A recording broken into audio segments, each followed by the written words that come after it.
fedra i... Wrth gwrs, ti sy'n bia hwn. Ti'n blin efo fi ta? Na, dw. Yma yw am gymryd y gyngor crapu dyn y lle gynta. A dy beth, wedodd Manon bo fi'n catch. Ie, wel, dwi'n balch.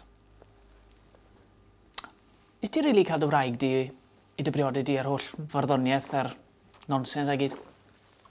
Wel, licwn ni feddwl bod gennau rhai priodweddau eraill oedden ni licio, ond do, am o'n i, dyna sut nes i enyn i ddiddordeb i'n gyntaf.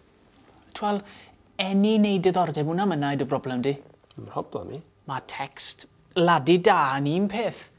Ond wyneb y wyneb, so ti beth ddim yn ei lli dynnu Nina yn wyliau byw am y la. Pam sa chdi'n... Beth sy'n edrych chdi...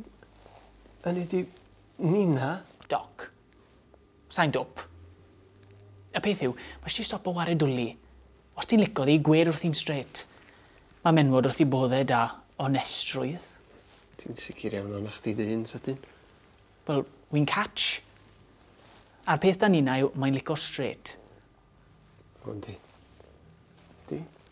I ex-i John, with a type of boy with yn cymryd y lead, siarad yn blaen. Dal a sylw pob un e fe. Ie, fanna i. With y fawr fyd, solid, ti'n modd. Dim y type of boy ti'n moyn cwrdd mewn stryd fach dy wyll. Iawn.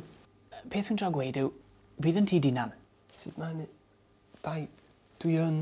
Bydd y hyn. Dwi'n mynd dau sut i fod yn unrhyw un arall. Bydd yn ti dinan. Dim ond y bach fwy o hyder. A llai boring. Twel, ar busnes, OB1 mae'n gweithio 2 ffordd.